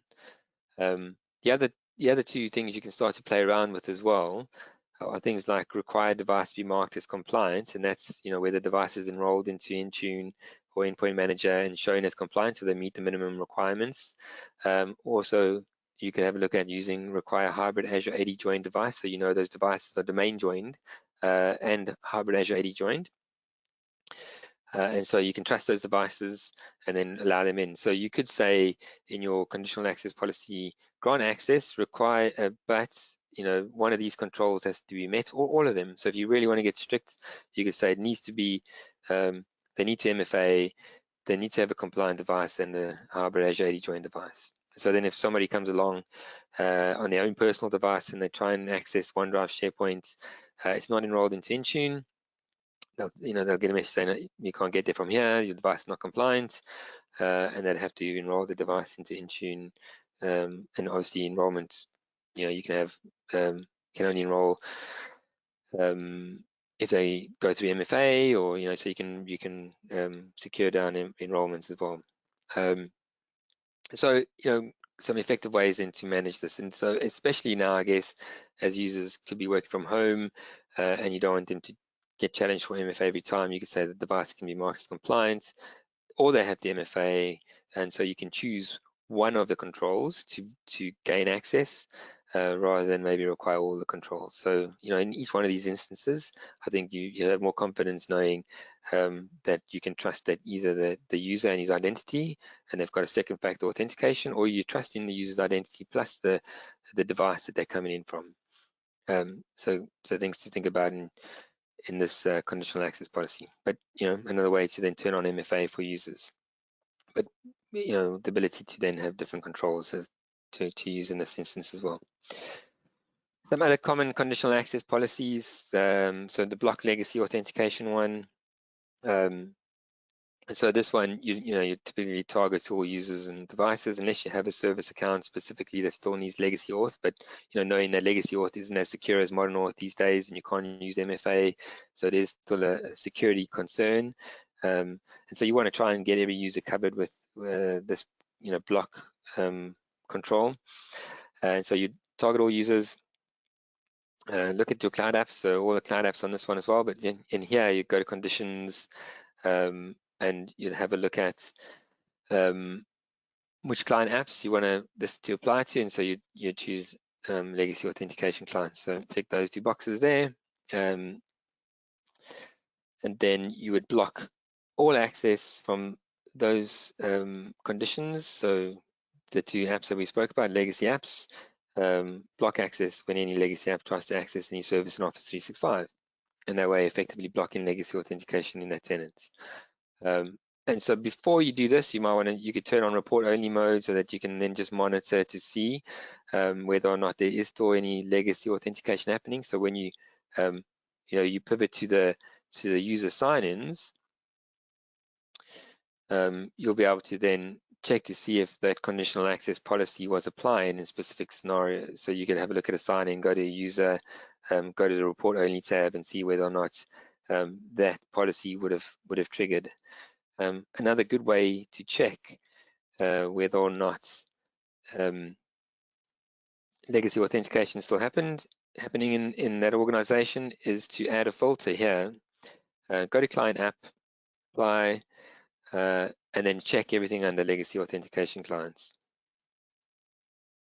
And so ideally, you want to see no traffic or no sign-ins from any of these clients. And so if you see no sign-ins found, then you can happily turn on the block legacy authentication conditional access policy. because there has been no legacy authentication in the last, maybe you want to expand it out to a month just to be sure. But if you're finding nothing in there, you can be pretty confident that turning on that policy will block legacy authentication, but you won't have any negative impact to the organization. So have a look at that in terms of user sign-ins. So other good conditional access policies to have a look at would be required device enrollment. And so that's once again looking at when a user tries to connect from iOS or Android devices to services or cloud apps in Office 365, that they have to have a compliant enrolled device. And so if they want to use email or OneDrive or Teams, just make sure that you check in the grant access, but required device be marked as compliant. So then this one specifically would be for Android and iOS, but for all apps, and only those two platforms. So another good one to turn on. Or if you're going to do app protection policy, so maybe the scenario where you're going to allow BYOD devices, you can also go the approved client app where you say managed apps only allowed. So another option there. And then a couple of others that I often get asked is, how do you restrict users from downloading content out of things like SharePoint or OneDrive, for example? And so a couple of things to think about here is there is a control that you can turn on, so session control that uses app enforced restrictions. And so this is a good way to block downloads or limit web-only access. So you can then say, block rich clients from connecting to the service, only allow web, and then you can use this app enforced restriction where you can then block downloads to specific, and you can use this in combination with sensitivity labels to say, when a site or a team is marked as external or highly confidential, that you want to allow limited web-only access to unmanaged or devices that are on hybrid Azure AD joined. That way, anyone coming into the SharePoint document library that's not on a managed device or has an Azure AD joined device, they won't be able to download content to their device. So great control to use to restrict or block or give limited web-only access. And as mentioned, you can now combine that with information protection sensitivity labels. So the new site and group settings where you can say things like per site that you apply this label to or per team, allow limited web-only access. And so then rather than turning on and off the global setting for this, you can then do it based on a specific label that you apply to a site or a SharePoint team or a team in Teams, for example. So then the end user experience would be, say for example, Alex logs into this SharePoint site that has a confidential projects label, and that confidential project label says web only access, limited web only access allowed. When he tries to download a file, the download option is gone. So he can't download a file because it's his device that he's logging in from. And so maybe Alex decided to turn on his unmanaged PC and quickly wanted to jump into the document library to gain access. That's fine, we allow him in, but we won't allow him to download anything to that personal device. We won't allow him to sync anything offline. We won't allow him to open up a document in the rich client. So you can go into the browser, you can view it in the browser, but he can't open it in the rich clients. And so a great way to restrict it, but he can still make small changes and edits to the online versions. But if he had to go to a site that didn't have a label that restricted him, so for example the sales and marketing site, he can full access in here on his personal device. I can still go ahead, download it, I can sync it, I can do what I want. So it's a great one, a great conditional access policy to use in conjunction with sensitivity labels to restrict how users get access to things like SharePoint document libraries, but also doesn't require an E5 license to do this. So part of the M365 E3 SKU, you can set up and configure it this way. Another way to restrict content is to route all traffic through Microsoft Cloud App Security. And so in this one, this requires E5, unfortunately, but there's a whole host of things you can do in here with session monitoring. You can block downloads, You can do custom policies to say only block downloads of sensitive files that have these types of labels, or you might want to say allow download but encrypt files with this label when downloading. And so you can then create session policies based on the same access, but then MCAS policies to do some more customized types of policies as well with MCAS. So lots of cool things you can do in here, and this not only applies to Office 365 apps. You can connect apps, other third-party SaaS apps into this as well, so that you can, when a user logs into Salesforce, for example, block downloads. And so lots of capabilities with conditional access app control.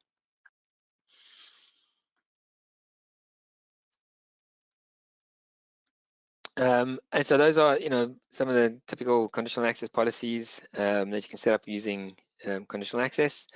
And so we'll swing now across to, outside of conditional access. Let's move on to the security.microsoft.com portal.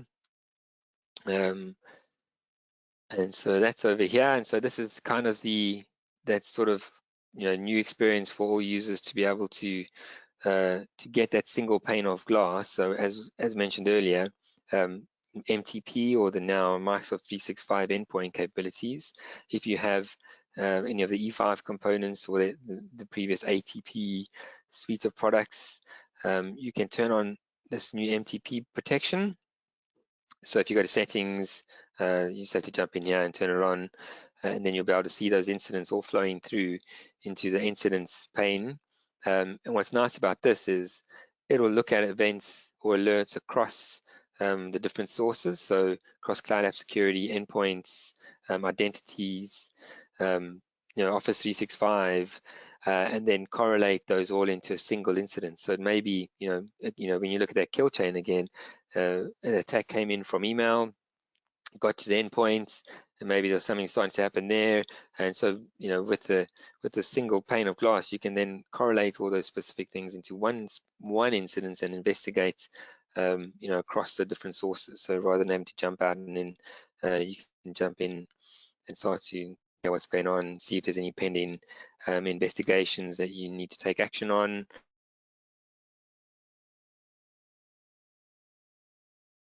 Or workloads. Gets even more capability built into it, so we'll get better and better over time. So this is very similar today to the Security Center .microsoft.com portal, and we'll jump into that and have a look to see. But this will just get better and better. And then the Action Center as well, very similar to the Security Center. You can look at history. You can jump into something that's happened over the last week, 2 weeks, 30 days, and if there was an automatic, auto remediation task that quarantine a file, you could undo that from here, and it'll put that file back onto the endpoint. But all been sort of brought in together through a single pane of glass, as mentioned. And so I can, as mentioned, have a look across the different sets of products, look through multi-stage incidents that happen from MCAS, where I see impossible travel, activity from Tor addresses, all kind of happening as a single incident, and correlating them all through so I can investigate them as a multi-stage incident. The other piece that I quickly wanted to talk about in this portal was the attack simulator training. So I mentioned this a little bit earlier, where you can create campaigns and target those to end users. So you can have a look at, I've created 2 simulations already, and so I can jump into one of these, see, the launch date, when it ended, which payloads were used, so fax file review. They sent out an email with an attachment to a fax, which users were compromised, clicked on it, open the attachment, open the email, and so some great sort of information around who did what when, but then also, as mentioned, give some recommendation actions to prevent against those types of attacks in the future, but also from an end user perspective, some end user training for those users. So some really nice tools now available to help with end user awareness and training for these kinds of attacks. and so many now available to launch against users. So lots available in here that you can start to get going with. The other thing definitely to have a look at is Secure Score, a way to sort of benchmark current security posture in one of your customers' environments, and then have a look at the remediation options or improvement actions. And because these are really granular in giving you recommendations or improvement actions to take, improve security posture.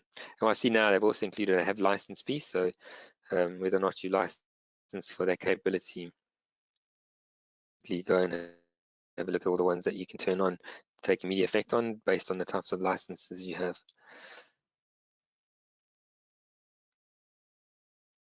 And so if we then jump out from security.microsoft.com into the individual components, let's have a look at Defender for Endpoints. So this is, where you can go and set up and configure Defender for Endpoints. A couple of things you want to do straight away here is have a look at the settings first. And so, sorry, I'm in the wrong portal here. Defender Security Center. So securitycenter.microsoft.com. So the first thing you want to do is make sure that you've onboarded devices, and that's done under settings. Go to onboarding.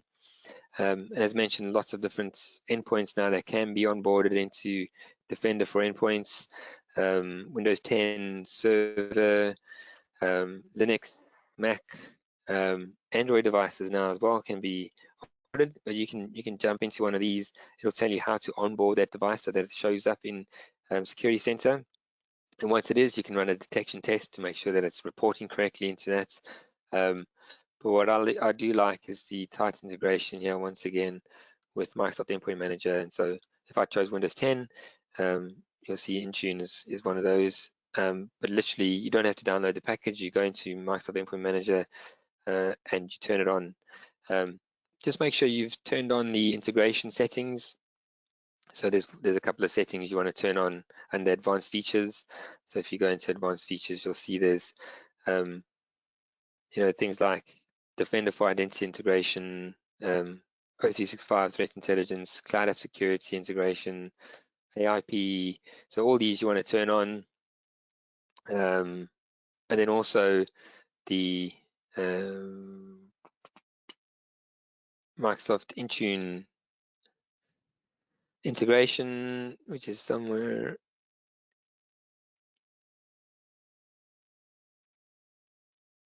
Here we go, Microsoft Intune connection. This then allows you to have that tight integration for TVM, for onboarding of devices. So a great one to leverage and turn on. And then also, if you want to get some of the new capabilities like web content filtering, you can enable the preview features. Once you turn this on, it might take a couple hours before you see the web content filtering capability. So if you're not seeing this today in your tenants or your customers' tenants, you can turn on preview features, and then this will pop up. And so once you see this, then you can start to create your web content filtering policies. So like I've got one here, this is block the bad stuff. And then you select based on categories, which categories you want to block, so that, regardless of where the user is connecting from, whether it's at home, in the office, you can then block them from browsing to these sites based on categories rather than, having to go and create individual indicators for all of those. So you could do it by blocking specific domains and URLs. So you can do custom ones in here, but you might want to create a URL or indicator in here. So maybe there's a specific site, so you block all social sites, but you want to then allow things like Facebook. You can create add an item in here, the indicators to then allow that specific site through. So you can create allow block rules as part of this as well, so that you can maybe take something out of that category and say, well, we want to block everything here except for this one site, and you can add it in here, or you can specifically block, like I've blocked bytes.co.uk, so I can't browse to any devices that are onboarded into Defender for Endpoints to bytes.co.uk. And then there's lots of reporting, and I'll jump into that. But so just a couple of things to turn on to get going and get devices onboarded. Once you've onboarded devices, you can run the sort of detection tests to make sure that they're just reporting incorrectly. but then you'll start to see alerts start to push through. On the dashboard, you get some high-level statistics, so active alerts, any investigations that are ongoing or need some pending actions. And so I think now remediation, automatic remediation is set by default to its highest level. So that's, obviously the quicker you can remediate these activities or investigations, the better it is. And so you don't want to delay this by waiting for somebody to having to jump in here to then go in, remediate, approve. So the more automation you can turn on, the better. But you can change settings in terms of how much remediation or automation happens when there's suspicious or strange behavior happening on those devices. And so when you look at these incidents, they look similar to the view I showed you in security.microsoft.com, but you can start to investigate those incidents, look at the devices that are impacted, which alerts, how many investigations were started or kicked off automatically. And so as part of this investigation, lots of things start to happen on those endpoints. And so it pulls together and analyzes files. It looks at the processes that are running on that device at that given point in time, which services, drivers, IP addresses, pulls all that information in, starts to analyze it based on, all that sort of those signals that Microsoft gathers from across the world and the machine learning capability, and then decides whether or not this is, the activity that's bad or good. And then obviously it'll then either take automatic investigation or it'll kick this thing off, and you'll have to then either stop the process or quarantine a file and then decide whether or not you need to have a human person doing that or if that can be done automatically. But all those entities get analyzed, all the information gets put into here, and so you can also, as an end user, investigate further if need be. So lots of information gets pulled together as part of the investigation. But an investigation is pretty much just an incident is lots of alerts pulled together and then packages taken from that device to then start to investigate further. And as mentioned, you'll see things happening here across. I've got an Android device, I've got Windows PC devices, but you can have Mac, Linux, or pulling information into here. You can then also pivot to device, so you can have a look at a specific device. So if you're investigating, you picked up this device at a high risk level, you can use this risk level in your conditional access policy. So you can say when a device does go to high, to block access to any services in Office 365.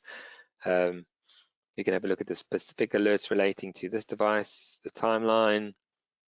And so you can then see when specific things happened on this device, but also have a look at some of the security recommendations, right? So anything that is recommended to reduce the risk or exposure of this device. Look at the inventory on this device, or which software is installed on it, and maybe what known threats are part of this inventory. So for example, Notepad++ on an old version, and so I can have a look at some of the insights around how do I remediate this and make it so that it's less vulnerable. And so you can then check at the discovered vulnerabilities on that device and the missing KBs, for example. Other things you can do when you look at the device is if there is a known threat or incident happening, you can isolate that device, and you can say, well, we'll isolate it from everything except for connections to Outlook, Teams, and Skype for Business, so that the user can still have a level of productivity while you investigate and find out what's going on. So it's a great little tick box to turn on there when you do isolate the device. But you can restrict app execution, run AV scans, collect investigation packages, initiate a live response session. So in real time, you can jump onto that device, see what processes are running, kind of like PowerShell command. But this, in real time, get some more information from that device. So lots you can do when you look at the device itself. If we move down to alerts, this is just, if you want to look at specific alerts, but generally you'd go into incidents, which correlates alerts into a single incident. So rather than going through individual alerts, you can just look at managed incidents, automatic incident that was created. And once again, you can look at automatic investigations that are currently taking place. go to the Action Center, same as security.microsoft.com, have a look at any history. But then if something happened, you can get the sort of, so files quarantine automatically that you didn't have any sort of pending action to do. The user phones up and says, hey, actually, that is a file that I'm working on. You investigate, say, oh, it's not a known threats. You can jump in here and do it. And so that file will be put back into that user device. Advanced hunting, if you get familiar with, the KQL queries, you can build out your own advanced queries to hunt across the different sort of entities. The nice thing is, if you're going to do advanced hunting, to do it in security.microsoft.com, because then you not just device events and entities, and have identity queries as well.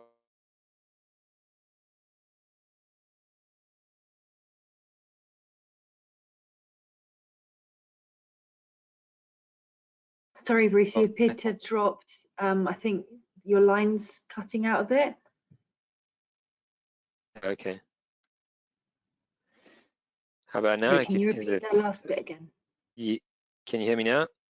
Yeah, all good. Cool, sorry about that. So it's saying advanced hunting, look at some of the community shared queries. For example, if there was a phishing URL that you wanted to see which devices actually click that URL and try to go to that URL, you can copy paste it in here and just change that to whatever URL. And just want to know if had some devices go to that URL, and then run that query. You'll then quickly get a list of all the devices that have gone to that specific URL, and so in real time, really quickly, you can see which devices have browsed to that URL. But lots of other ones in here, lots of queries you can run. If we look at reports, you can have there's lots of threat protection reports just to give you some information across alert trends, statuses, and more. I want to just quickly jump into web protection. So this is where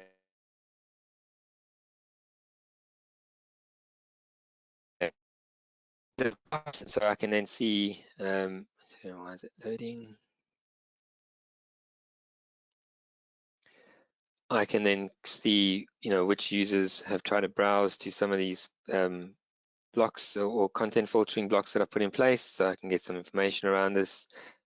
So for example, I can see that there was a couple of top domains that these devices have accessed. I can get some more detail around that. So some good reporting, part of the new web protection capability. So being able to block users from browsing to those URLs, but also there's some good reporting coming out of that as well. Threat and vulnerability management. So this is an ongoing sort of assessment and exposure score that gets applied to all the devices that are onboarded into Security Center. And so because they're onboarded into the service and it has the inventory of all the applications and what versions they're on, it compares that against known vulnerabilities and then gives you an exposure score. So if you have lots of devices with apps that have known vulnerabilities, your exposure score will go up. And as you start to remediate those, it'll start to drop down. But you'll really quickly get to see, across the top security recommendations, I've got 2 devices on old versions of Notepad++. And as I showed earlier on, you can jump in there, open the remediation options. It'll give you advice on how to fix that. I can then also open a ticket into Microsoft Endpoint Manager, set the priority, due date, some notes, and submit that. And whoever takes care of application deployment can then pick that up and make the recommended changes to update Notepad++ to the newest version. But in here, also do, and so you can turn those on using MEM or GPO or other capabilities. So it looks across the entire state and gives you some security recommendations, so configuration changes to be made or software updates that need to be changed or made. But it's a continuous evaluation that happens. So other third-party similar products might do a point-in-time snapshots, whereas this is always continually evaluating the apps and configuration settings on the device, and then updating your scores and changes that need to be made. Last thing is, if you're playing around with this and you're in, most of the incidents that I've triggered off here happen through these labs, and so you can have a look at simulations and tutorials to trigger off specific alerts. PowerShell scripts, fileless attacks, grab them from here, run them on those endpoints, and see what happens. Obviously you want to test this out on your own devices, make sure that everything's reporting in here, get familiar with it, and then you'll be more comfortable as you start to roll this out into the organizations. And so that's Defender for Endpoints. The last tool we're going to quickly look at is Cloud App Security. And so this is a great way to discover cloud apps, and once again has that tight integration with Defender for Endpoints. And so you saw there was blocked URLs for Facebook, and that was me jumping into Discovered Apps section here. I saw there was a couple of users browsing to Facebook, and I wanted to block that. So all you have to do is hit the tag that app is unsanctioned, hit OK, and that then writes back to the indicator section in Defender for Endpoints. And then next time that user tries to browse to Cloudflare or Facebook or one of the unsanctioned apps, they'll be blocked from doing that. So this kind of tightly integrated functionality works when you've pivoted to the Windows 10 endpoints report.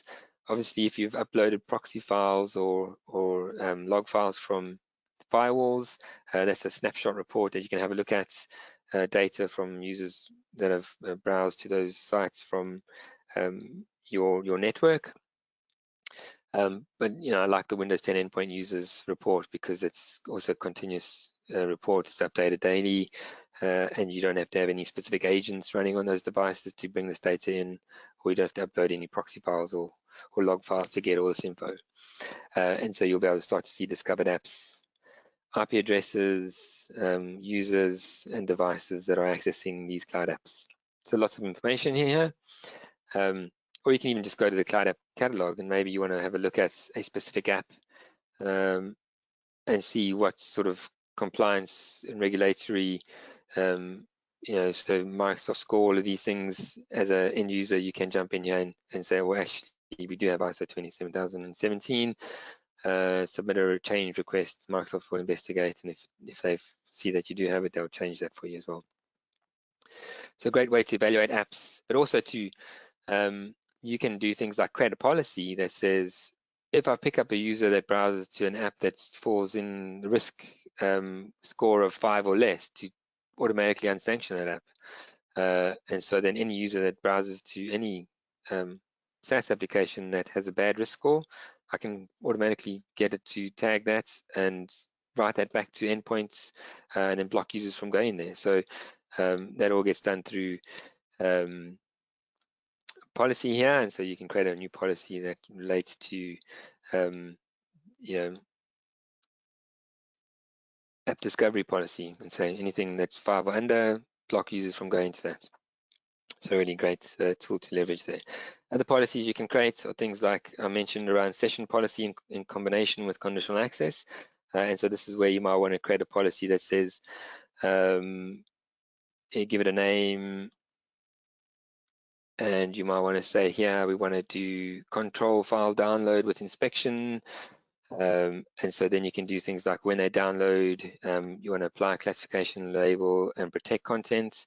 And so obviously you make sure you select here Office 365, but then you can specifically set up and configure so when users are coming in through that conditional access policy that's connected to this app or any of the Office 365 apps, then they download a file that it automatically gets applied a label that you've created in the Compliance Center, for example. But that only happens then on download. So lots of great policies that can be set up and configured. There's lots of out-the-box policies already set up and will detect anomalies. So things like publicly shared confidential files, maybe things like mass download of files and all kinds of things. So you'll see I've got a few that have triggered off alerts already. And so here I can see, Ligu shared some files publicly that contain confidential information. There was some impossible travel that happened, mass downloads, mass deletes. And so then you can jump in, investigate in more detail, so tell you how and which IP addresses and which activities attributed to that impossible travel. So tons of information as part of Cloud App Security to be able to get some more information, and then create rules off the back of those activities, right? So what happens when they do a mass delete or mass download? Connect your apps into it so that you can do reverse proxy, and this can be other third-party SaaS apps as well. So lots of great information there. If we jump to the files section, I like this because, typically if I want to find all files that have been shared to external participants, I could try and set up alerts through the audit logs, but it's quite tedious task to do, and you have to continuously monitor that. Whereas I can jump in here into Cloud App Security and say, well, I just want to see, all files that are shared publicly or externally, and then I can quickly see which files have been shared externally, how many collaborators they have attached to them, and then also do actually I know this file, I'm going to remove any external users, and I can do that as an administrator, or I can apply a classification label, or I want to send it to quarantine. So as an administrator, I get visibility really quickly if they've matched a policy, like this file has got a confidential label, so I see it matched one policy, publicly shared confidential files. I can either have something kick off automatically, or I can take action manually. So it all depends on how you set up that policy. But a quick, easy way for me to see which collaborators are in here. So there's some sharing links for external and internal, but also to then be able to quickly remove a collaborator. So I can say, well, I want to remove somebody, jump in there, say who I want to remove, and remove that person, or make it private so that nobody can get access to it.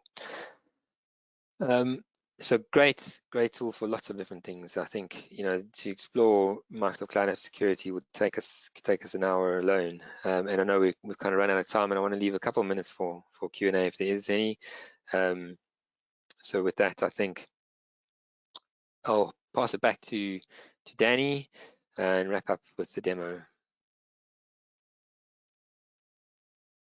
Daniela?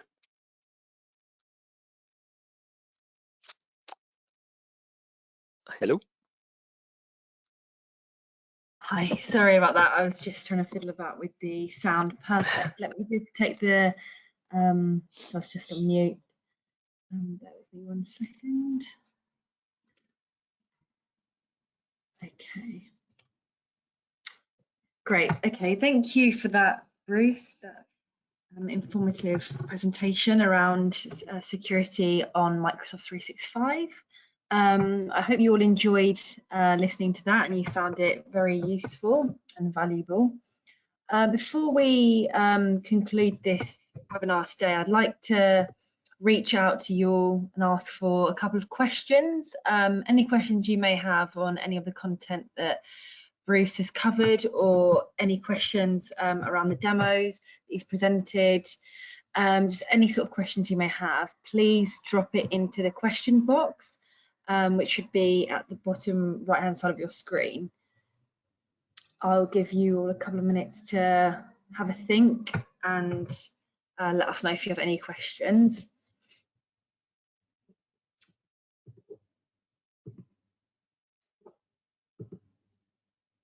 Okay, we appear to have received one question already. So a user asks, I believe this is for you, Bruce, with Endpoint Manager, can I access the user's BitLocker recovery keys?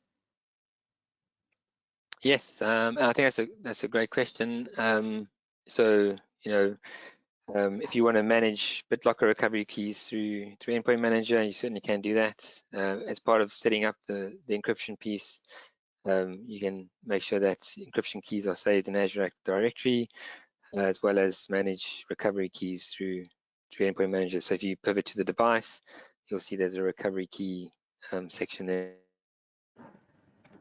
and you can grab those recovery keys for end use. So rather than trying to centrally manage through MBAM or save those recovery keys to files, decentralized model, you can bring it all through into Microsoft Endpoint Manager. Perfect. I believe I've received another question. I believe it's relating to the question that's just been asked, and they said, is there a cost related? Sorry, is there? Is there a cost related to managing BitLocker keys? So yeah, I mean, there's obviously a license requirement to have Intune, as well as to manage BitLocker. Essentially, I think it's a Windows E3 or Windows Enterprise license, as far as I know. But if you have any questions around that, please reach out to us. I'm not a licensing guru, so maybe check on that one.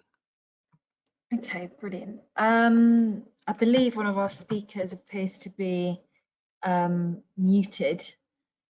So, but yeah, so whilst we wait for any other questions, is there anything you'd like to add, Bruce? I think there's obviously lots that I try to get through in a short amount of time, or still quite a long period of time. And so I think it's about starting with something initially. And so when you look at security all up, start with the basics, turn on MFA, conditional access policies, and then start to look at the advanced capabilities in the Microsoft 365 Defender suite of products. Something quick and easy to turn on is things like Defender for Office 365, and you can enable a lot of capability to prevent phishing attacks in that space. And so, three quick policies, and you've enhanced security quite a bit. And then start to look at the more complex things that you can do to then bolster the security for your customers. So you got to start somewhere. You don't want to do it all in one go, but Okay. Hi Bruce, it's Sajid. Can you hear me now? Yeah, yes, we got you. I can. Yeah, brilliant, fantastic. I just got my muted. So in regards to the BitLocker question, yes, it's an enterprise functionality, so they'll need the enterprise license on that. Okay.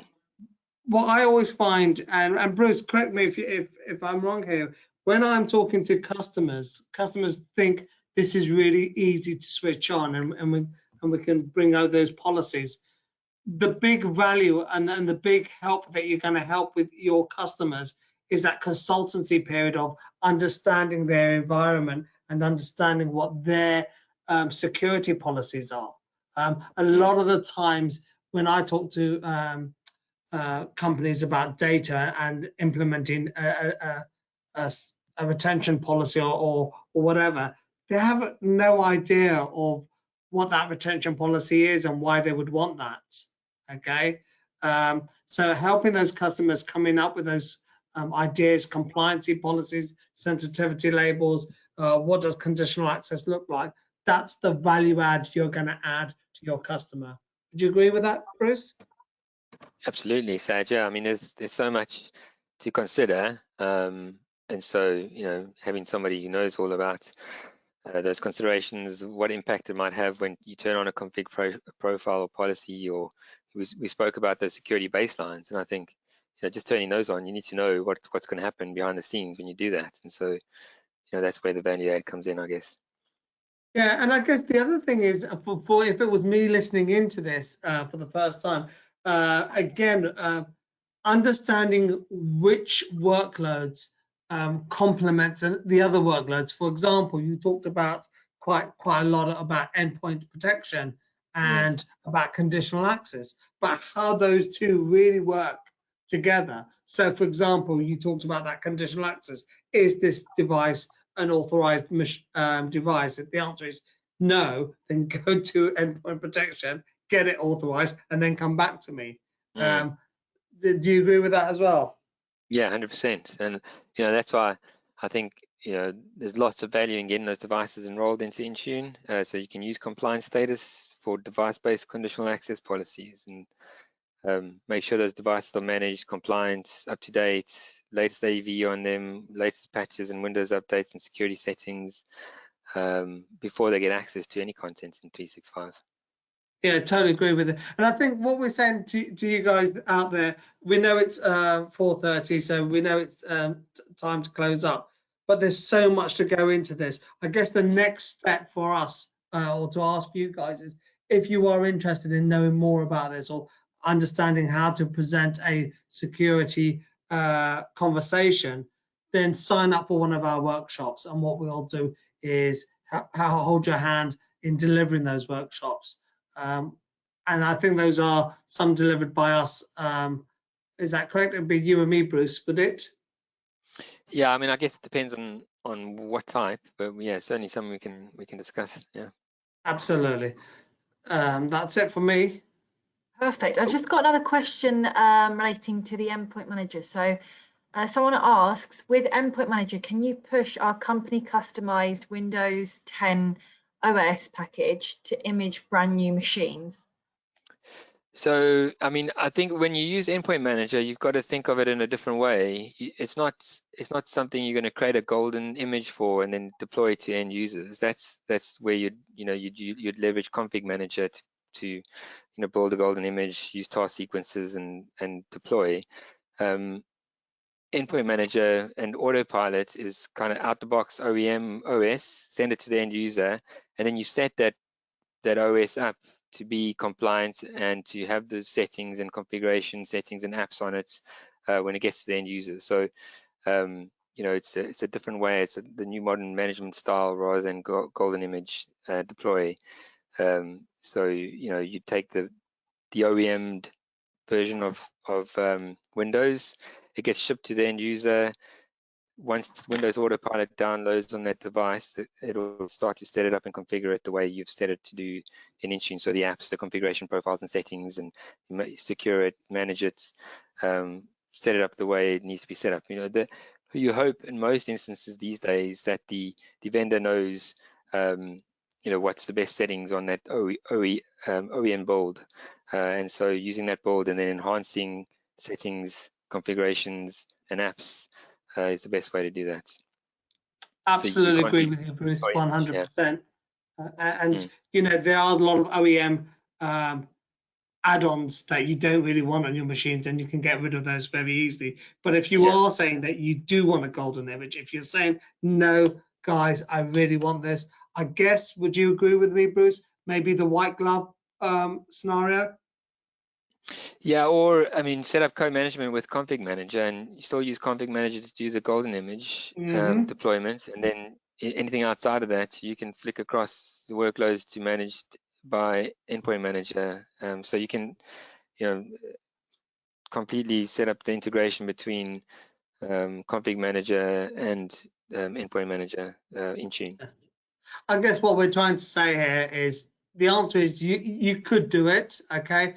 But what myself and Bruce are saying is the new way of doing it is different, and we need to embrace the new way of adopting rollouts.